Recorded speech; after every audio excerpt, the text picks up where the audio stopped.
All right, ladies and gentlemen. So we're going to be going a little bit deeper into photo manipulation and editing photos and things like that. So this is what the photo originally looked like, and then I made it look like this. So I'm going to walk you through the process, and I'd like you to try to do the same. I'm going to go to File, Open, go to my downloads, and just open up that file. And we start with and the photo was already like the colors and everything felt to me like they were already good, so I didn't go into Lightroom to do any of that kind of adjustment. And the first thing I'm going to do is I'm probably going to need a few copies of this. I'll just go ahead and copy the background. You'll see this one has a lock on it, and it looks like if you click on that lock it just disappears. So, or double click on it and then click OK if that doesn't work. So the first thing I'm going to do is I want a version of this where it's just her. So I'll turn this layer off. I'll go back to this layer. I'll go to my object selection tool, and I'm just going to say on the cloud, select subject. And it'll figure out that I want to select the woman. And there it is. So now we have a nice selection, and I'm going to go ahead and add my mask. And then I went ahead and I scaled this up a little bit so that she was a little bit closer. Whoa. So if you zoom out, you can, and I don't know, it doesn't have to be exactly like the other one, but I had it pretty big, so let's go with something like that. And then what we're left with is, ooh, I think I even went bigger. We're left with this image underneath, which if we needed to get rid of her, we could just do a quick little trick to do that. So I'll go up here and just use the lasso tool and just draw around her. Oops. When you do that, you got to go outside and come back because it has to come like all the way to the edge. And then just do a generative fill right here. And if you don't see that, then go to Window and then turn on the contextual taskbar, or you can do Edit, Generative Fill, and then just click Generate. It should figure it out.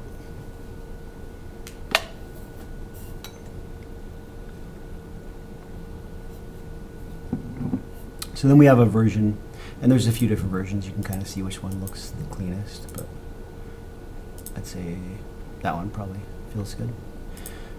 So now if we wanted to like move her around or whatever, we have those options. Okay, so we got 3 layers so far. The next thing I did is I took this background and I just pushed it down like that. But it looks like these 2 layers are going to be going together. So let's go ahead and join those 2 layers by holding down Shift.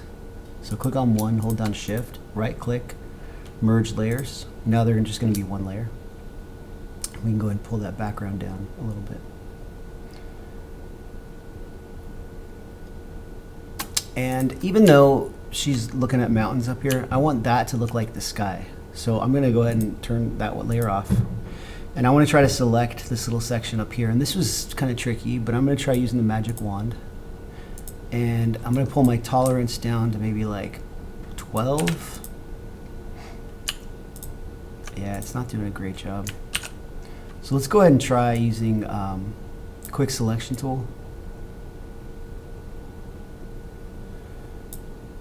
And it got all that.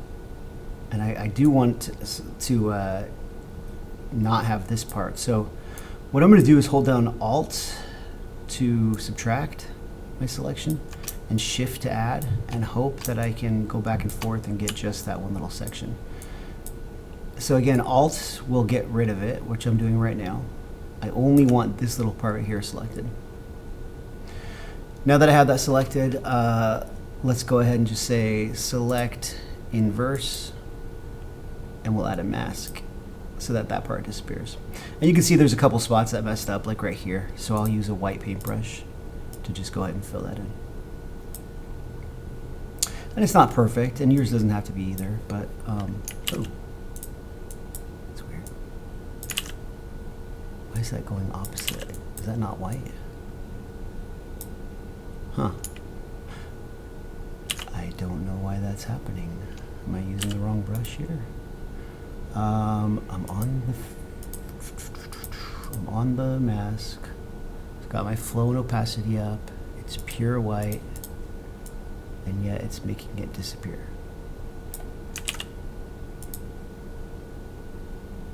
Interesting.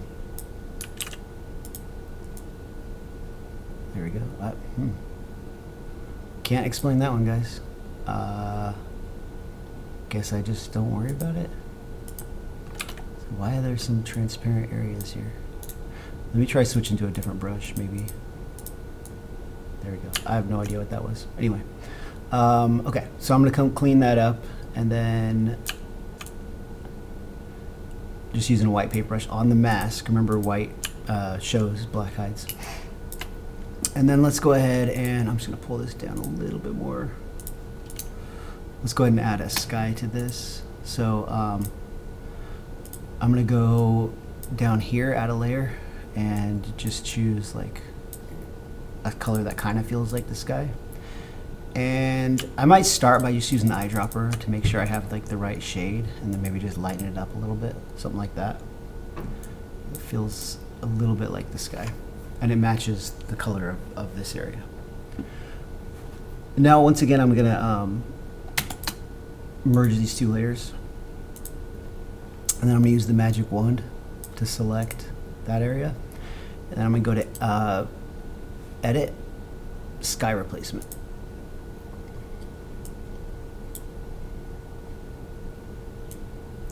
And we could do like a sunset, but you can also choose all these other little options. I don't know if this feels like sunset. I don't think it does. So I'm probably gonna go with, I don't know, it's pretty hazy, maybe something like that. And the colors aren't quite matching, but we can play with that. I don't know. Let's just do something like this for now. So in order to adjust, I can adjust the temperature a little bit, and maybe I can get a little closer to that kind of greenish. I can adjust the brightness and how much it fades. Shifting the edge, I don't know if that's something I want to do. Let's just go with something like that. Foreground adjustments will make adjustments to the front up here.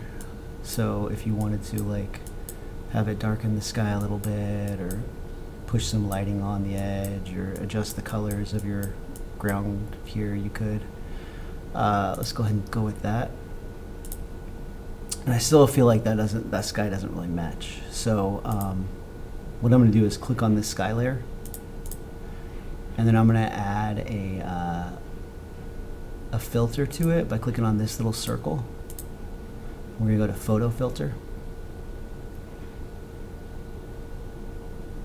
which is right here.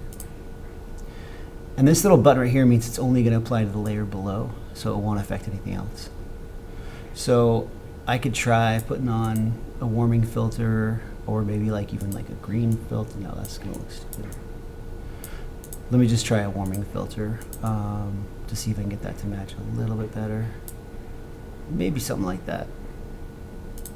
Okay, now let's add her back in. And last thing I'm gonna do is on the entire thing, I'm gonna add another photo filter by clicking on that little circle right here. And I'm gonna choose sepia.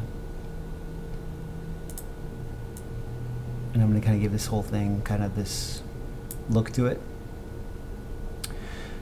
And lastly, we're going to come in and play around with individual parameters. So we're going to select this entire thing by just going to select all. Copy merged to copy every single layer, and then paste. And what this did is it just took all that and made it one layer. So everything underneath it now is just in this one layer by itself. So I'm now going to go to filter, camera raw.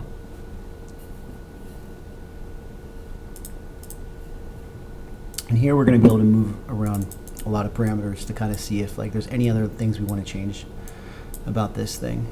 to make it look like it all goes together. So we can adjust the exposure, we can increase the contrast, we can pull up or down the highlights, the shadows, the whites, and the blacks. And this is kind of just a preference thing, but I went from that to that. Just give it a little bit more of that contrast and color. You can play around with the temperature if you want it to have like a little bit more of like a warm glow. The tint can make it more or less green.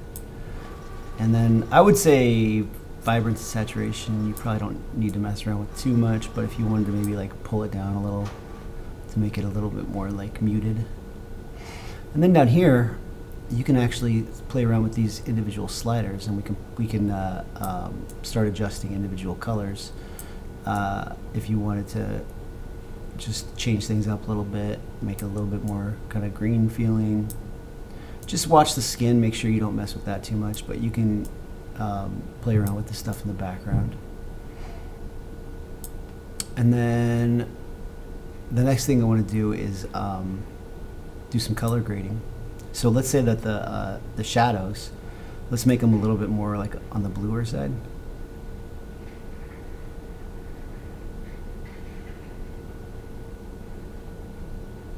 And then you can adjust how intense that is. And then the highlights, let's make them a little bit more like on the redder, yellower side. Or orange, let's say. And again, you can adjust how intense that is. So we go from this to this. It's kind of more like a cinematic look to it. Probably don't need to mess with the midtones at all. These are the darks, these are the lights, and then you're just playing with the colors on them. But if you wanted to just see what that does, you might want to just put it back afterwards. Okay. Other than that, I'm going to add a little bit of a vignette. And if you go to the right, it goes white. If you go to the left, it goes black. So I'm just going to go a little bit to the left to get kind of that moody look. I still don't love the sky on this one, but it's fine. So I'm going to go ahead and hit OK. And that's what the before and after looks like between what we just did. And once again, the original picture, I'm just going to pull that in here. Looks like this. So we went from that to that. Definitely a different look, moodier. Not necessarily saying it's better, but just understanding the tools and how to make adjustments like this, I think is important, so that you can kind of get a little creative with your photos and, not completely change them up. Did we use a little AI? Yeah, we did, but not to the point where we're changing people or completely changing the feel of the photo. So, that's how AI, if it's going to be used, should be used, which is sparingly and just for little things. I still don't like the sky, and I'd probably be better off just finding a sky online and just using that rather than having the AI fill it in for me. But for now, it's fine. All right, go ahead and export this and turn it in.